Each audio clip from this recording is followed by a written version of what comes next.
Eu queria, já, aproveitando a oportunidade da questão da Márcia, daquilo que a gente leu, e a sua pergunta foi baseada em cima desse testemunho dela, a primeira coisa que a gente entende que já facilita o processo da cura da Márcia é que ela já entende que ela precisa de ajuda. Deixa eu ler de novo, que é possível que alguém em casa tenha ligado a televisão agora e não esteja sabendo do que a gente está falando, não entenda o que a gente está falando. Recebemos uma mensagem de uma telespectadora de Belo Horizonte que diz o seguinte: eu sou uma língua inflamada e no meu coração eu sei que sou má.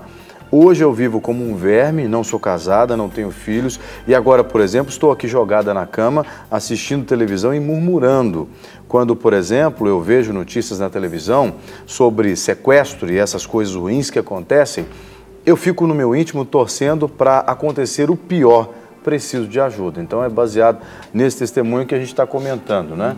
Então, a primeira coisa que eu acho que é extremamente positivo nesse processo é que ela entende que precisa de ajuda.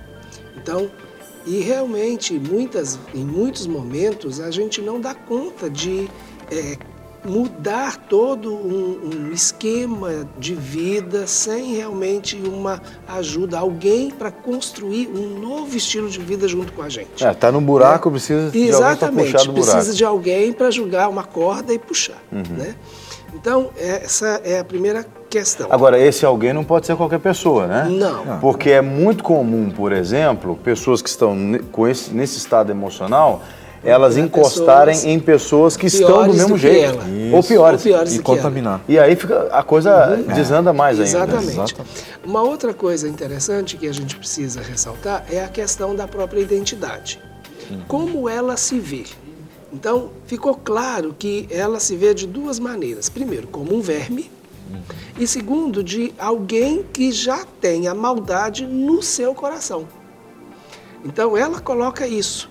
Então, ela fala que o coração dela, né, já está predisposto à maldade. E ela fala e murmura por isso. Então, mas ela se vê como um verme. Então, ela precisa, agora, nesse processo de reconstrução, restaurar essa identidade dela. Né? Aquilo que você falou. Ver aquilo que ela pode ser em Cristo Jesus. Então, você pode se ver um verme, mas não é isso que o Senhor tem para você. Não é isso que o Senhor escreveu no livro dele a seu respeito. Não é assim que ele se vê. Não é assim que você deve se ver. Então, abandone essa visão que você tem de você e tente buscar a visão daquilo que Deus tem para você. Então, esse, no caso, é o primeiro passo. Aí, nós já temos a outra questão, que vem de encontro com a murmuração, que é o assunto que a gente está falando. Desenvolver atitudes que são práticas, né? E muitas vezes alvos que são alcançáveis. Porque se você pensar, então vou sair dessa cama hoje, vai ser um milagre? Deus pode fazer? Pode. Mas e aí? E amanhã, quando você tiver tentado de novo? Então, construir alvos alcançáveis. E um desses alvos bem simples é você começar a escrever motivos, aí eu volto na questão de gratidão. Porque ela está prostrada. Por quê? Porque não vê nada que a satisfaz, nada que a alegra, nada que motiva de uma maneira positiva, né? E tudo é ruim. Então, comece a ver que há coisas boas. E são coisas simples, Márcia, muitas vezes que passam tão despercebidos da gente. Então comece a escrever mesmo, para que isso fique guardado. Essa é uma prática muito boa. Entendeu? Tipo, eu sou grata por. Aí escreve, por ter acordado, né? Mesmo que esteja se sentindo mal, né? Sim, mas se acordou, é sinal de que dormiu.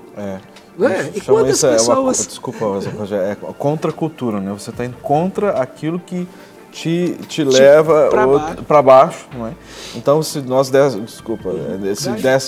por exemplo, assim, pegue um papel e escreva tudo de ruim, talvez você encheria 2 páginas. Então a gente tem que ir justamente ao inverso. É isso que o inimigo quer, é isso que o diabo quer, que a gente só enxergue a desgraça, só os pontos negativos. Então o que a gente faz? Pega exatamente isso que o Rogério falou, um papel, agora escreva as coisas boas. Não tem nada de bom, pensa um pouquinho. Ore, Senhor, me mostra então as coisas boas. Até, inclusive, se a Márcia ainda estiver acompanhando a programação nesse momento, né? A gente quer desafiar você, Márcia, a ligar e dizer pelo menos 1, 2, 3 coisas boas na sua vida, para a gente começar a desfazer essa ministração de maldição que você procurou trazer sobre a sua vida, e a gente quer registrar aqui também. Olha como é uma questão de visão. Por exemplo, ela falou que está deitada na cama assistindo televisão. Então, eu sou grata por ter uma cama. Porque quantos não têm teto, quantos não têm cama, eu sou grata porque eu tenho uma TV. E provavelmente, se você está assistindo essa TV deitada na cama, você tem um controle remoto na mão. Então, pode controlar. Eu sou grato até por ter um controle remoto. Tem uma conta de luz sendo paga. Exatamente. Tem um lar para se esconder da chuva. Então, a oportunidade essas coisas... de assistir uma programação cristã, não é? Uma TV cristã. É melhor pagar a conta de luz do que apagar a luz, né? É verdade. Exatamente. Aí tem uma colocação são motivos aqui, de louvor. Que eu acho que o segundo, louvar em vez de lamentar. Exatamente. Que é a questão de Paulo e Silas lá na cadeia, né? Então, assim, eles tinham todos os motivos para reclamar, todos. Primeiro que eles estavam evangelizando, estavam nos preceitos de Deus, né? Fazendo a obra. Isso está em Atos, né? Atos, capítulo 16. 15, Atos 16, 22, 26. Então eles tinham tudo para reclamar, tanto de Deus como do estado que eles estavam. E qual foi a opção deles? Adorar, louvar. Adorar. Vamos adorar. E o que aconteceu depois da adoração? Romperam as cadeias, Romperam todas as cadeias, você entendeu? Então isso não é tremendo. Eu vejo assim, né, a questão de louvar em vez de lamentar, né? E tem outra aqui, agradecer em vez de queixar-se. Porque você sabe que tem orações que é só queixume, né? São orações verdadeiras queixume. É um monólogo de queixume. De queixume, é só se queixa. Isso não é oração, né? Então é diferente. Né? Então, eu entendo que essa alternativa, ou essa dinâmica, né, ela é importante para todos nós, em qualquer circunstância da nossa vida. Né? Não, e todo dia, né?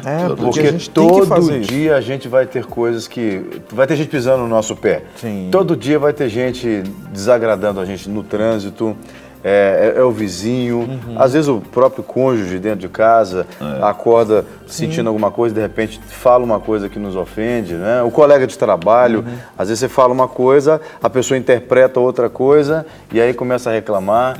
Todo dia a gente passa por tentações. Discorda, né? Por exemplo, a pessoa muito metódica, ela tem muita facilidade de reclamar.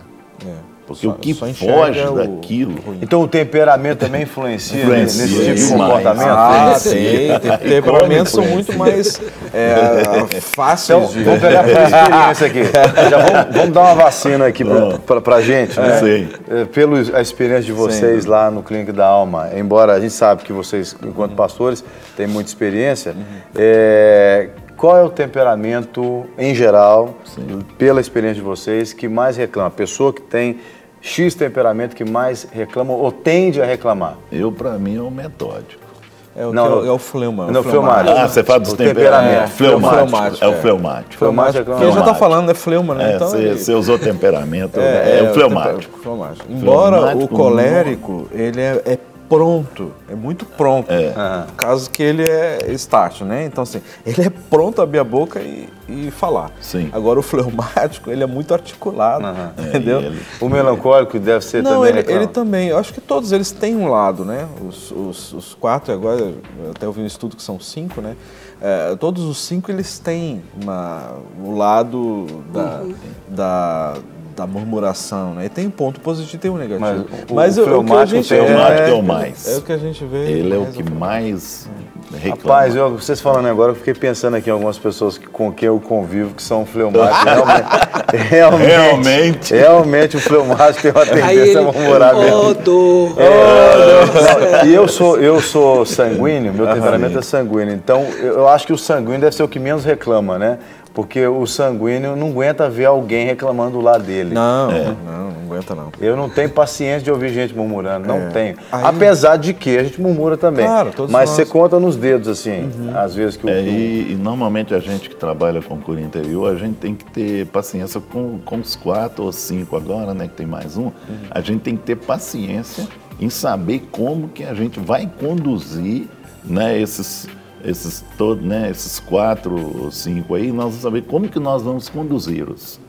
Né? E o fleumático, você já sabe mais ou menos que ele já vem com aquela disposição. É até importante a pessoa saber conhecer o seu temperamento, porque aí ela se ajuda a evitar erros, né? É a vacina. Sim, é importante. Nós sempre orientamos lá as pessoas que nós atendemos, se já leu os livros que abordam nisso. É importantíssimo, né? Temperamentos transformados pelo Espírito Santo e temperamentos controlados pelo Espírito Santo. Esses livros você encontra na Seara Livraria.